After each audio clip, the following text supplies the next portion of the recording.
जिस उपदेश से राम जी को राजकुमार भगवान राम बने, वो उपदेश आप सुन रहे हैं। कितना ऊंचा ग्रंथ है। इसको वाल्मीकि रामायण भी बोलते, योग वशिष्ठ महारामायण भी बोलते। राम तीर्थ ने इसी का बार बार अध्ययन किया था। ये आप भी शांत हो जाएंगे परमात्मा में, और दूसरों को भी शांति देने की क्षमता देने वाला ये सदग्रंथ है। इसको वेदांत का सिद्धांत ग्रंथ बोलते हैं। दूसरे होते प्रक्रिया ग्रंथ। ये करके फिर कब वो आचार्य बनो तब समझो, ये तो थोड़ा पढ़ो और फिर वही सिद्धांत की बात। तो बार बार योग वशिष्ठ महारामायण विचारने योग। ओम श्री सद्गुरु परमात्मने नमः। मुनि बोले, हे राजन, सिद्धि पाने का सुख अल्प है, क्योंकि उड़ने की सिद्धि पाई तो अनेक पक्षी उड़ते फिरते हैं। इससे आत्मज्ञान तो नहीं मिलता, और आत्मज्ञान बिना शांति नहीं होती। जब आत्मज्ञान प्राप्त होता है तब जरा मृत्यु आदि दुख से मुक्त होता है और कोई दुख नहीं रहता। जैसे पिंजड़े से छोटा सिंह फिर पिंजड़े के बंधन में नहीं पड़ता, वैसे ही वह पुरुष अज्ञान रूपी पिंजड़े में नहीं फंसता। हे राजन, इससे तू आत्मा की भावना कर, जिससे तेरे दुख नष्ट हो जाए। अज्ञान से तुझे दुख दिखते हैं, अज्ञान से रहित सदा आनंद रूप है। इससे अनुभव रूप आत्मा में स्थित हो रहे। जब तू आत्मा में स्थित होगा तब जैसे शुद्ध मणि के निकट श्वेत, रक्त, पीत, श्याम आदि रंग रखिए तो वह उनके प्रतिबिंब को ग्रहण करती है, पर कोई रंग उसे स्पर्श नहीं करता। वे कल्पित से भासित होते हैं।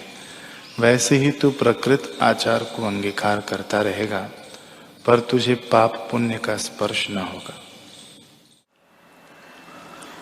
ओम श्री सद्गुरु परमात्मने नमः।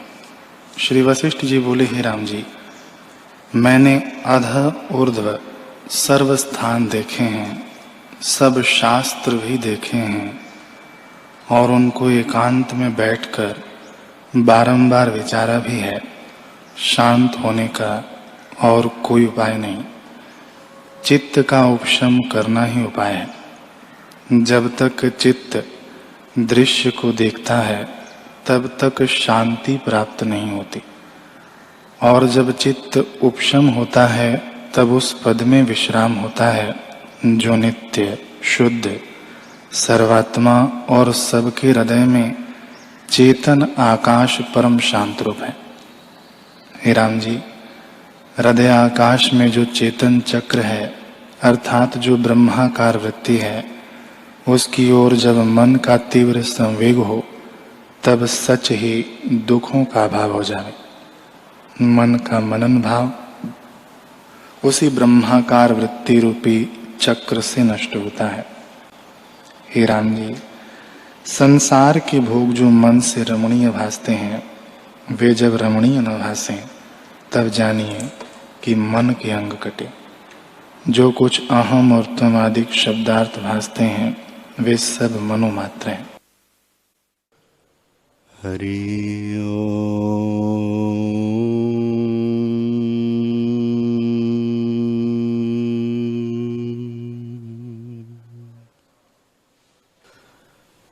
गुरुर्ब्रह्मा गुरुर्विष्णु गुरुर्देवो महेश्वर, गुरुर्साक्षात् परब्रह्म, तस्मै श्री गुरवे नमः। श्री योग वशिष्ठ महारामायण निर्वाण प्रकरण सर्ग 198। श्री वशिष्ठ जी बोले, हे रामचंद्र जी, राजसी, तामसी और सात्विकी तीन प्रकार की जो क्रिया होती है वे इसी से होती है। यह सब क्रिया शक्ति की संज्ञाएं कही है। अब उसका शस्त्र और बढ़ना घटना तुम सुनो। हे रामचंद्र जी, वह जो नृत्य करती थी वही क्रिया है। वह क्रिया सात्विकी, राजसी और तामसी 3 प्रकार की है। मुसल जो था वह ग्राम, पुर और नगर थे और उसके अंग सृष्टि थे। जब उसका शिव से व्यतिरेक होता था तब उसके अंग सृष्टि रूप बहुत हो जाते थे, और जब वह शिव की ओर आती थी तब सृष्टि रूपी अंग थोड़े हो जाते थे। वह जब शिव को आ मिलती थी तब शिव ही होती थी। सृष्टि रूपी अंग कोई न रहता था। यह तो आत्मा की काली शक्ति की क्रिया का वर्णन तुमको सुनाया। अब शिव का वर्णन सुनो। वह तो वाणी से अतीत है, तथापि मैं कुछ कहता हूं। वह परम शुद्ध, निर्मल और अच्युत है। उसमें कुछ हुआ नहीं। केवल क्रिया शक्ति के उद्भव से जगत होकर भासित होता है। जब वह अपने अधिष्ठान की ओर देखता है तब अपना रूप देख पड़ता है। क्रिया शक्ति और आत्मा में कुछ भेद नहीं, जैसे आकाश और शून्यता में भेद नहीं, क्योंकि आकाश का अंग शून्यता है, और अवयवी और अवयव में भी कुछ भेद नहीं। जैसे अग्नि का रूप उष्णता है, वैसे ही आत्मा का स्वभाव चित्त शक्ति है। इसका नाम काली इसलिए है कि वह कृष्ण रूप है। जैसे आकाश ऊपर को शाम लगता है, वैसे ही आकाश वपु है। जैसे आकाश निराकार है, वैसे ही काली निराकार शाम भासती है। आकाश की नहीं इसका शरीर है, इससे इसका नाम कृष्ण वपु है। और काली का अर्थ जगत के नाश के अर्थ है। वह जब स्वरूप की ओर आती है तब जगत का नाश करने वाली है। हे रामचंद्र जी, स्पंद शक्ति का जब तक शिव से व्यतिरेक है तब तक वह जगत को रचती है। जहां यह है वह जगत है, जगत से बिलग नहीं रहती। जैसे जहां सूर्य की किरणें हैं वहां जलाभास होता है, किरण बिना जलाभास नहीं रहता। वैसे ही स्पंदन शक्ति जगत के बिना नहीं रहती। जैसे आकाश के अंग आकाश है, वैसे ही इसके अंग जगत है। और जैसे समुद्र में तरंग समुद्र रूप है, वैसे ही जगत इसका रूप है। यह शक्ति चिदाकाश है, उससे व्यतिरिक्त नहीं। जब यह फुरती है तब जगताकार भासित होती है, और जब शिव की ओर आती है तब शिव रूप हो जाती है, और जगत का भाव नहीं रहता। इससे हे रामचंद्र जी, तुम्हारी चित्त शक्ति जब तुम्हारी ओर आवे तब जगत भ्रम मिटे। इस चित्त शक्ति ने ही जगत भ्रम रचा है। शिव शांत रूप है और अजर, अमर, अचित चिन्मात्र है। उसमें कुछ क्षोभ नहीं। आत्मसत्ता सदा अपने आप में स्थित है। राम जी ने पूछा, हे भगवान, तुमने काली के अंगों की जो सृष्टि देखी थी वह आत्मा में सत है अथवा असत, सो आप कहिए। श्री वशिष्ठ जी बोले, हे रामचंद्र जी, यह काली देवी आत्मा की क्रिया शक्ति अर्थात स्फुरण शक्ति है। इससे आत्मा में सत्य है और वास्तव में आत्मा में कुछ नहीं, मिथ्या है। जैसे तुम मनोराज्य से अपने में दूसरा चिंतन करो तो वह कुछ वस्तु नहीं, पर उस काल में सत भासता है। वैसे ही जितनी सृष्टियां हैं वे आत्मा में सत्य नहीं, परंतु चित्त शक्ति से बसती दिखती है। जैसे जितने कुछ विधि निषेध पदार्थ और आकाश, पर्वत, समुद्र, वन, जगत, तीर्थ, कर्म, बंध, मोक्ष, गुरु, शास्त्र, युद्ध, शस्त्र आदि भासते हैं, वे सब चिदाकाश ब्रह्म रूप है। और वास्तव में इनका होना ब्रह्म से भिन्न नहीं। सब प्रकार और सर्वदा आत्मा अपने आप में स्थित है। वह शुद्ध, अद्वैत, निराकार, निर्विकार और ज्यों का त्यों है। उसमें जगत कोई नहीं उपजा। सब जगत आत्मा में क्रिया शक्ति ने रचा है। सो वह माया काल में सत्य है, वास्तव में कुछ नहीं। जैसे सोने वाले को स्वप्न में सृष्टि दिखती है और उसके शरीर को कोई हिलावे तो वह नहीं जागता, पर जो कुछ सृष्टि होती तो हिलाने से उसका कोई स्थान गिर पड़ता।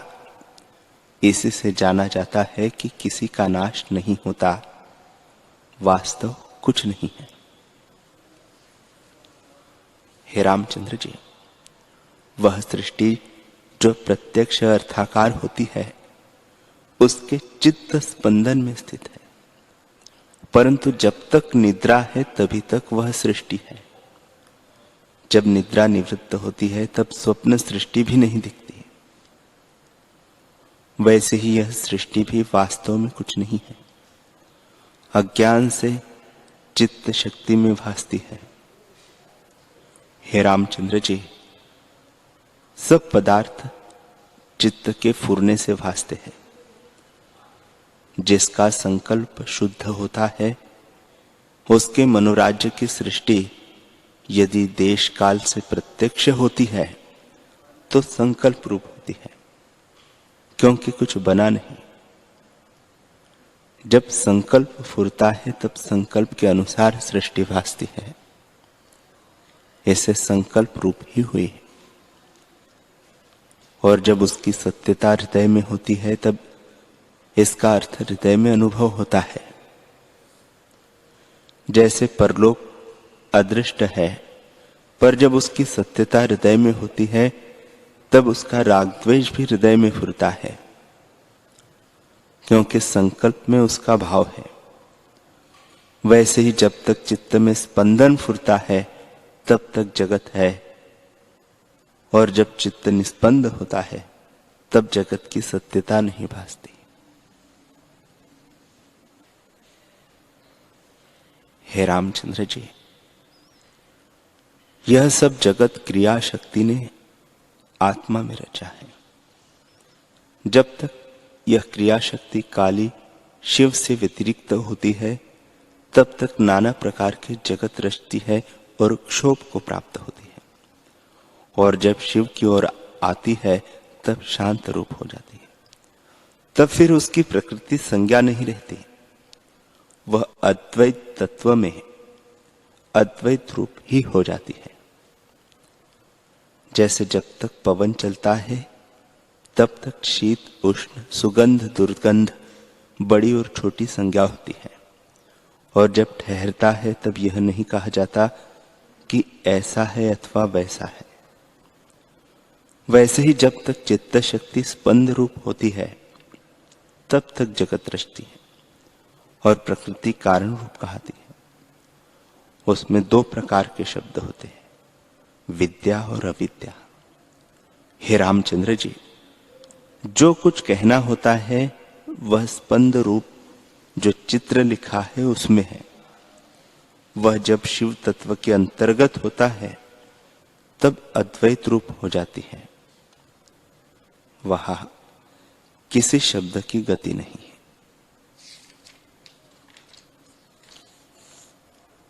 हे रामचंद्र जी,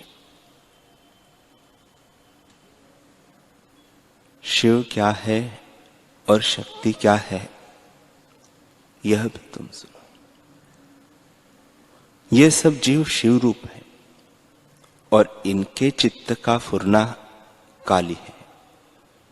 जब तक इच्छा से चित्त शक्ति बाहर फुरती है तब तक भ्रम का अंत नहीं होता और नाना प्रकार के विकारों का अनुभव होता है, कभी शांति नहीं होती।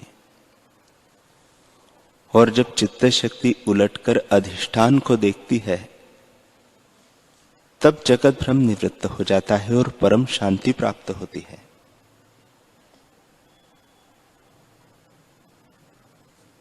हे रामचंद्र जी,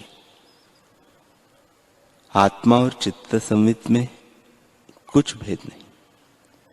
जैसे वायु के स्पंदन और निस्पंदन में कुछ भेद नहीं होता, परंतु जब स्पंदन होता है तब जाना जाता है और निस्पंद नहीं जाना जाता, वैसे ही चित्त संवित जब फुरती है तब जाना जाता है और नहीं फुरता तब नहीं जाना जाता। और जानना और न जानना दोनों नहीं रहते हैं। हे रामचंद्र जी, जब तक इच्छा शक्ति शिव की ओर नहीं देखती तब तक नाना प्रकार के नृत्य करती है, अर्थात जगत को रचती है। और जब शिव की ओर देखती है तब नृत्य बंद हो जाता है और सब अंग सूक्ष्म हो जाते हैं। हे रामचंद्र जी, इस काली का आकार अपरिमित था, पर शिव की ओर देखने से सूक्ष्म हो गया। पहले पर्वत समान थे, फिर निकट आई तब ग्राम के समान हुआ, फिर वृक्ष के समान हुआ, जब और निकट आई तब सूक्ष्म आकार हो गया और शिव के साथ मिली तब शिव रूप हो गई। शिव के सम्मिलन से इसका जो विलास है वह शून्य हो जाता है और परम शांत शिवपद की प्राप्ति होती है।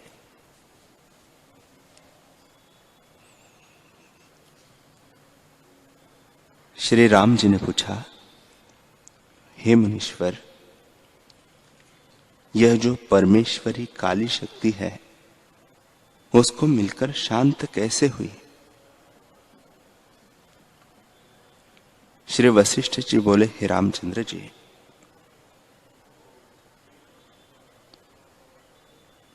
देवी परमात्मा की इच्छा शक्ति है, इसका नाम जगन माता है।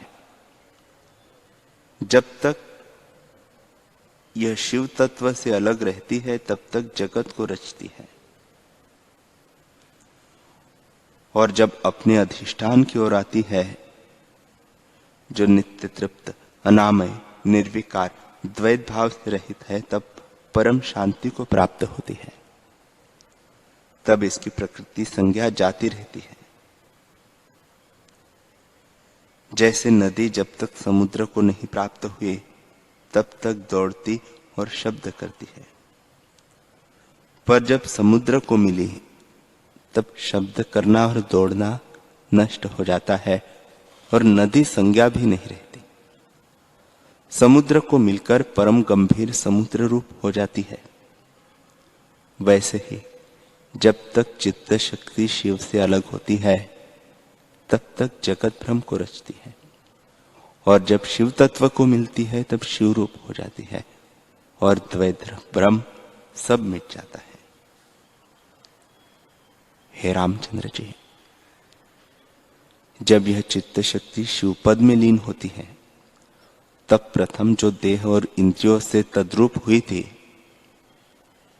इंद्रियों के इष्ट अनिष्ट में अपने को सुखी दुखी मानती थी और राग द्वेष से जलती थी, वह भाव जाता रहता है और नित्य तृप्त अनामय पद के मिलने से सुख दुख से रहित हो जाती है, क्योंकि अनात्म देह इंद्रियों की तद्रूपता का अभाव हो जाता है और आत्म तत्व के साथ यह तद्रूप हो जाती है। जैसे पत्थर की शिला से मिलकर खड़ंग की धार तीक्ष्ण होती है, वैसे ही चित्त संविद जब आत्मपद से मिलती है तब एक अद्वैत रूप हो जाती है। तब आत्मपद का स्पर्श करने से अनात्म भाव का त्याग करती है। जैसे तांबा पारस के स्पर्श से स्वर्ण हो जाता है और फिर तांबा नहीं होता, वैसे ही यह वृत्ति अनात्म भाव को नहीं प्राप्त होती।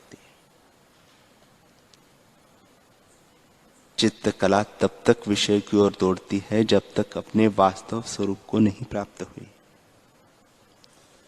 जब अपने वास्तव स्वरूप को प्राप्त होती है तब विषय की ओर नहीं दौड़ती।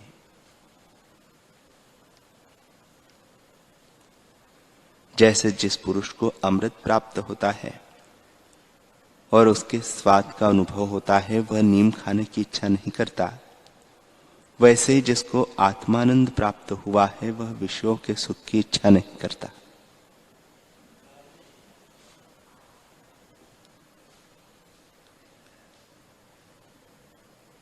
हे रामचंद्र जी, यह संसार ब्रह्म चित्त संवित में दृढ़ सत्य होकर स्थित है और संसार के सुख का त्याग नहीं कर सकता।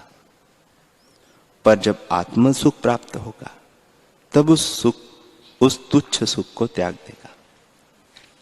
जैसे किसी पुरुष को जब तक पारस नहीं मिलता तब तक वह और धन को त्याग नहीं सकता, पर जब पारस प्राप्त होता है तब तुच्छ धन का त्याग करता है और फिर धन के लिए कोई यत्न नहीं करता। वैसे ही जब जीव को आत्मानंद प्राप्त होता है तब वह विषय के सुख का त्याग करता है, उसे पाने का यत्न नहीं करता। हे रामचंद्र जी, भौरा तब तक और स्थानों में घूमता है जब तक कमल की पंक्ति पर नहीं पहुंचता, पर जब उस पंक्ति पर पहुंच जाता है तब और स्थान को त्याग देता है। वैसे ही चित्त शक्ति जब आत्मा पद में लीन होती है तब किसी पदार्थ की इच्छा नहीं करती, निर्विकल्प पद को प्राप्त होती है।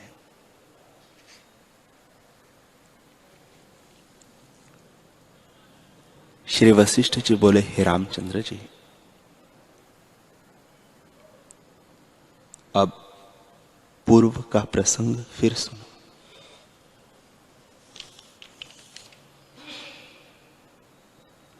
जब काली नृत्य करके निर्वाण हो गई तब शिव अकेले रह गए।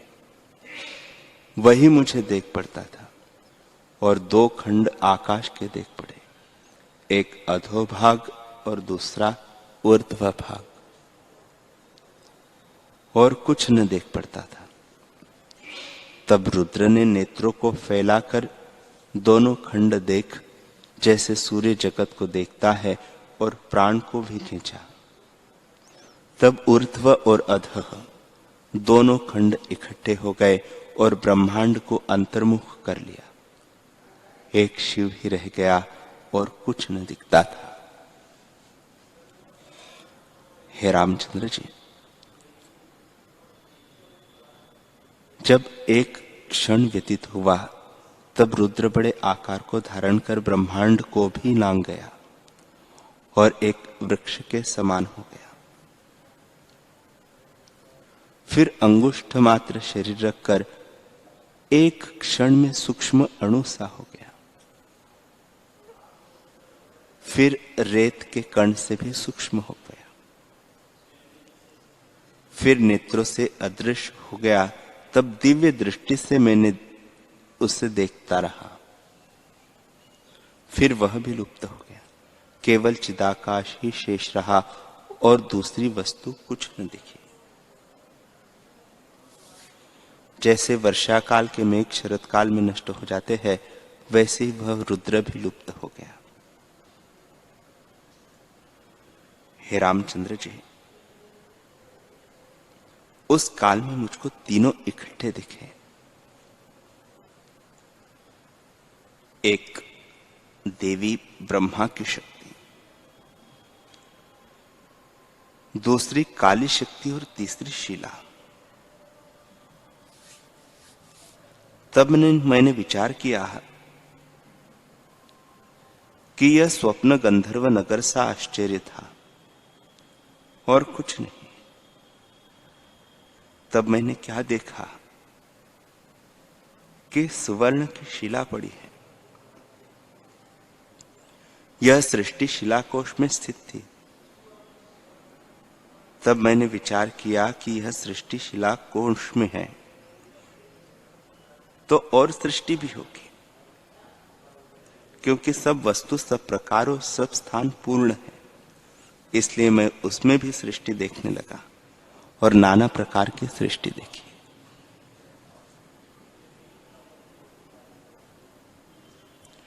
जब मैं बोध दृष्टि से देखता तब सब ब्रह्म ही दिखता।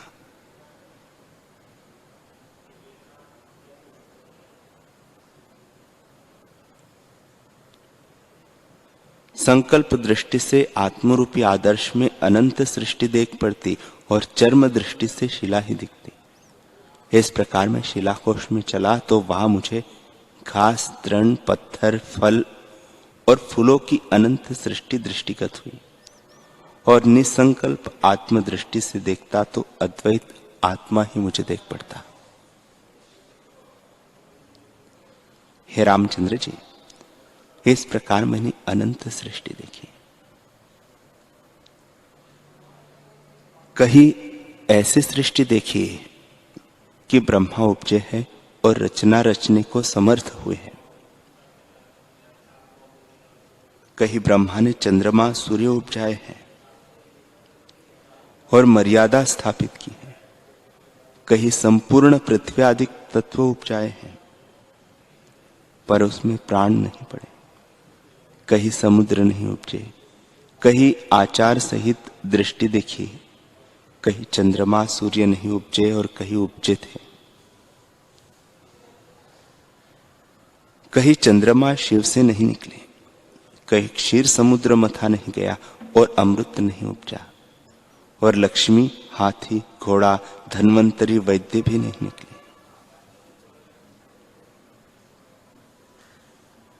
कहीं विष और अमृत नहीं निकला। कहीं देवता मरते हैं, कहीं क्षीर समुद्र मथा गया है और उससे अमृत निकला है। कहीं प्रकाश नहीं होता, कहीं सदा प्रकाश ही रहता है। कहीं पृथ्वी पर पर्वतों के सिवा कुछ नहीं देख पड़ता। कहीं इंद्र के वज्र से पर्वतों के पंख कटे थे और कहीं वे पर्वत उड़ते थे। कहीं प्राणियों को जरा मृत्यु का भय नहीं होता। कल्प पर्यंत ज्यों के त्यों रहते हैं। कहीं प्रलय होता है, कहीं मेघ गरजते हैं, कहीं संपूर्ण जल ही जल भरा है।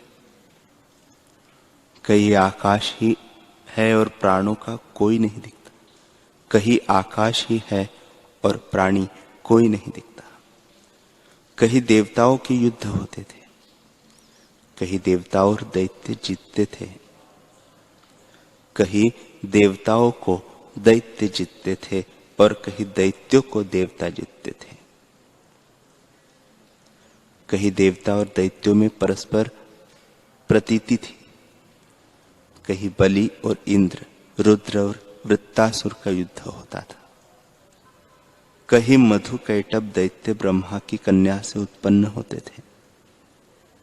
कहीं देखा सदा प्रसन्नता ही रहती है और लोग तीनों कालों की बातें जानते हैं।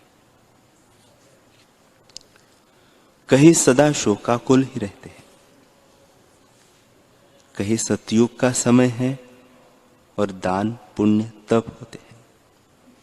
कहीं कलयुग का समय है और प्राणी पाप में लिप्त है। कहीं अर्धयुग बीता था। कहीं राम और रावण का युद्ध होता था। कहीं रावण का राम ने मर्दन किया था। कहीं राम का रावण ने मर्दन किया था।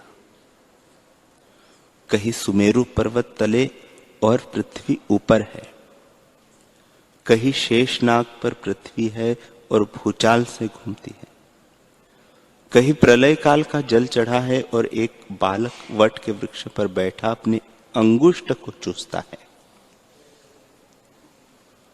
वह विष्णु भगवान है। कहीं ब्रह्मा के कल्प की रात्रि है और महाशून्य अंधकार है।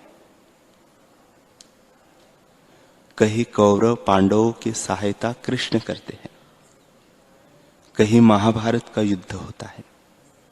दोनों ओर से कई अक्षोहिणी सेना निकली है और श्री कृष्ण जी पांडवों की सहायता करते हैं। कहीं एक सृष्टि का नाश होता है और दूसरी उसी में वैसे ही और उत्पन्न होती है, और वैसे कर्म, वैसा ही कुल, जाति और गोत्र होते हैं। कहीं उससे अर्धभाग मिलता है, कहीं चतुर्थ भाग उसी का सा मिलता है, कहीं कहीं उससे विलक्षण है। हे रामचंद्र जी, इस प्रकार मैंने अनंत सृष्टि देखी जो आत्म आदर्श में प्रतिबिंबित थी। जब मैं आत्मदृष्टि से देखता तब सब चिदाकाश ही दिखता, और जब संकल्प दृष्टि से देखता तब जगत भासित होता। कहीं ऐसी सृष्टि देखी जहां दशरथ के पुत्र राम हैं और रावण के मारने को समर्थ हुए हैं। कहीं तुम्हारे रूप के बड़े तपस्वी रहते हैं जिनके मन सदा प्रसन्न है। ऐसी अनंत सृष्टि देखी।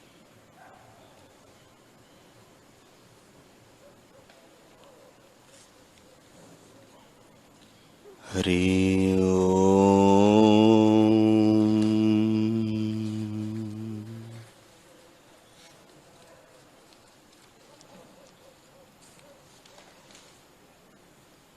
हरि ओम।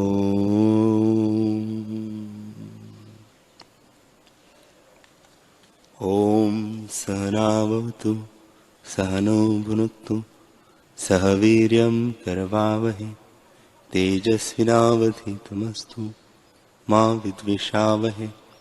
ओम शांति शांति शांति। श्री सद्गुरुदेव भगवान की जय।